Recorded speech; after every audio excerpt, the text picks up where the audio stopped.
આપણા પ્રદેશ અધ્યક્ષ એવું કહે છે કે મારી બે આંખો એક જિલ્લાના અધ્યક્ષ છે અને બીજી આંખ એ બૂથનો પ્રમુખ છે, જે બૂથના પ્રમુખ જોડે સંકલન કરવા માટે સતત અમને પ્રેરિત કરે છે. એવા શ્રીમાન ટેકનોક્રેટ અધ્યક્ષ જગદીશભાઈ વિશ્વકર્માની આગેવાનીમાં આપણે આ વખતે 182 માંથી 182 સીટ લાવવાની છે.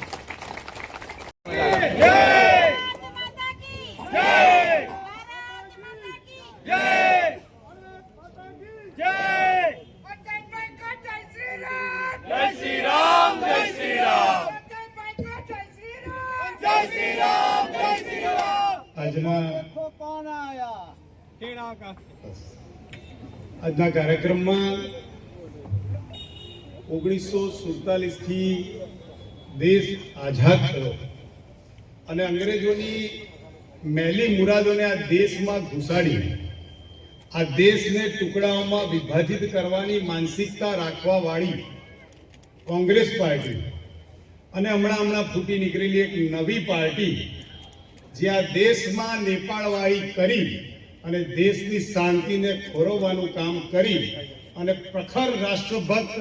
મહાપુરુષ વૈશ્વિક લોકપ્રિય નેતા શ્રીમાન નરેન્દ્રભાઈ મોદીના ગુજરાતને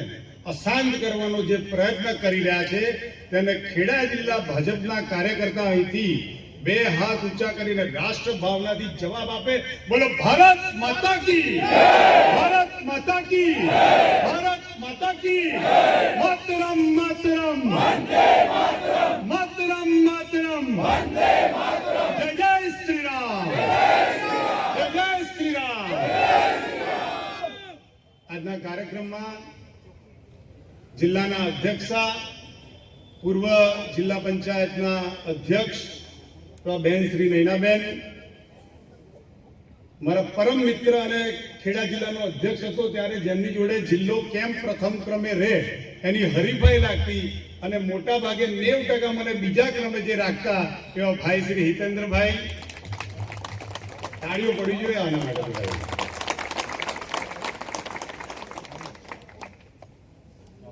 આપણા સાંસદ શ્રીમાન દેવુસિંહજી, ભારતીય જનતા પાર્ટીની રચના થઈ ત્યારે ટ્રેનમાં બેસીને કેશુભાઈ સાથે જે બે લોકો અટલજીને મળવા માટે દિલ્હી ગયા હતા અને 91માં જેમણે આ ખેડા જિલ્લાને સંસદ સભ્ય પદ પ્રથમ વખત જેમના માધ્યમથી મળ્યું અને અનેક કાર્યકર્તાઓ મારા સહિત જેમના હાથ નીચે તૈયાર થયા એવા પરમ આદરણીય શ્રીમાન ડોક્ટર કેડી જસવાણી સાહેબ, આપણા પ્રભારી કુશળસિંહજી, રાજ્ય સરકારમાં અનેક પદ જે મધ્ય ગુજરાતમાંથી ખેડા જિલ્લામાંથી પ્રથમ વખત જેમણે ભોગવ્યું છે એવા નડિયાદના ખૂબ સિનિયર ધારાસભ્ય અને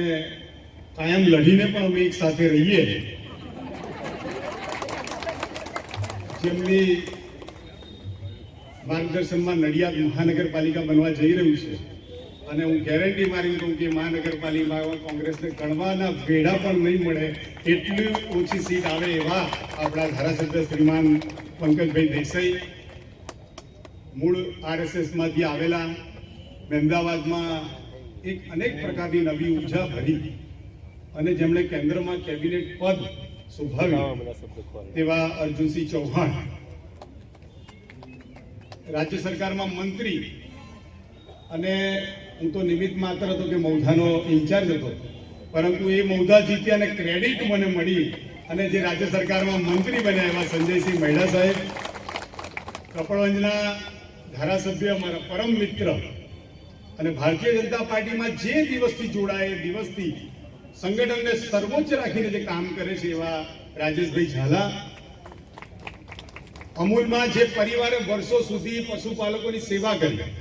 અને ગ્રામ્ય આત્મનિર્ભરતા માટે સતત કામ કર્યું અને ક્યારેય કોઈ પણ કાર્યક્રમમાં સંખ્યાની જરૂર પડે તો પહેલો નંબર યોગેન્દ્રસિંહનો લગાવવાનો થાય એવા ઠાસરાના ધારાસભ્ય શ્રીમાન યોગેન્દ્રસિંહ પરમાર. મને યાદ છે માતરમાં જ્યારે હું સર્વપ્રથમ જિલ્લામાં હોદ્દેદાર બન્યો ત્યારે માતરમાં જિલ્લા પંચાયતની આરોગ્ય સમિતિના ચેરમેન હતા. એકદમ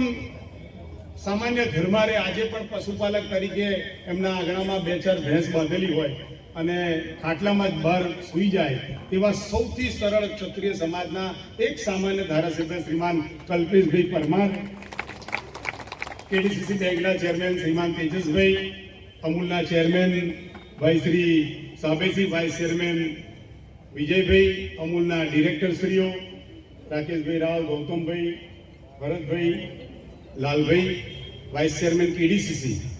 અને ઉપર જે લોકો બેઠા છે ને એ લોકો મારા સહિત આ જગ્યા બેસવા માટે લાયક બન્યા, એમાં જે લોકોની પાયાની મહેનત છે ને એવા આપ સૌ કાર્યકર્તા હિતેન્દ્રસિંહ આ જિલ્લાના પ્રભારી, આ ઝોનના પ્રભારી મહામંત્રી તરીકે આવ્યા છે. જે સહકાર ખેડા જિલ્લામાં અધ્યક્ષ તરીકે આપણે સૌએ મને આપ્યો છે, એ જ સહકાર તમે સૌ એમને આપશો એવી પહેલી તો મારી તમને બે હાથ જોડીને વિનંતી છે. 2021 પહેલા આ જિલ્લો એમાં કોંગ્રેસ એક પ્રકારનો હક જમાવતી હતી અને 2022ના વિધાનસભાની ચૂંટણી પહેલા આપણે કેડીસીસી શ્રી ગણેશ કર્યા, કેડીસીસી બેંક આપણી બની, ત્યારબાદ 6 વિધાનસભા આપણી, ત્યારબાદ લોકસભા આપણે જીત્યા, કપડવંશ સહિત નડિયાદ સહિત બધી એપીએમસી આપણે જીત્યા, આપણે જિલ્લા સંઘ પહેલી વખત જીત્યા, આપણે અમૂલ ડેરી પણ જીત્યા.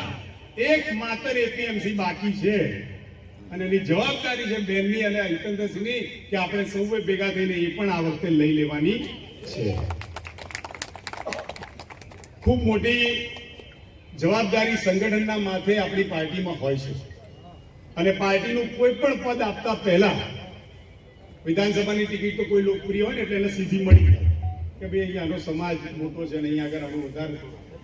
પ્રભુત્વ છે, તને ટિકિટ મળી જાય. પણ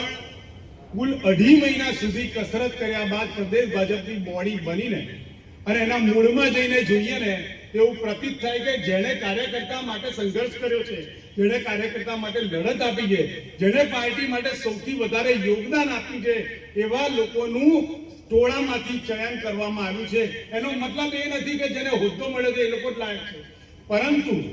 જ્ઞાતિ બેલેન્સ કરીને ગુજરાતના વિવિધ ભાગોમાંથી સંકલન કરી અને આવનારી 2027ની ચૂંટણીમાં બધા જ પડકારોને પાર કરીને આપણે જીતવા માટે ધારાસભ્ય, સંસદ સભ્યનું સંકલન કરી અને સારામાં સારું પરિણામ લાવી શકાય એ માટે જે ટીમની પસંદગી કરવામાં આવી છે એ ટીમની સફળતાનો આધાર એ માત્ર ભારતીય જનતા પાર્ટીના બૂથના કાર્યકર્તા છે. આપણા પ્રદેશ અધ્યક્ષ એવું કહે છે કે મારી બે આંખો એક જિલ્લાના અધ્યક્ષ છે અને બીજી આંખ એ બૂથનો પ્રમુખ છે. જે બૂથના પ્રમુખ જોડે સંકલન કરવા માટે સતત અમને પ્રેરિત કરે છે એવા શ્રીમાન ટેકનોક્રેટ અધ્યક્ષ જગદીશભાઈ વિશ્વકર્માની આગેવાનીમાં આપણે આ વખતે 182 માંથી 182 સીટ લાવવાની છે. આ દેશનો કોઈ નાગરિક હોય અને દેશની બુરાઈ વિદેશમાં જઈને કરે તો આપણે એને મત આપીએ, આપણે એને મત આપીએ. આ દેશનો નાગરિક હોય અને પડોશી દેશમાંથી એ દેશ કઈ રીતે બરબાદ થયો એમાંથી પ્રેરણા લઈ અને આ દેશને બરબાદ કરવા નીકળે એવા લોકોને આપણે મત આપીએ ના.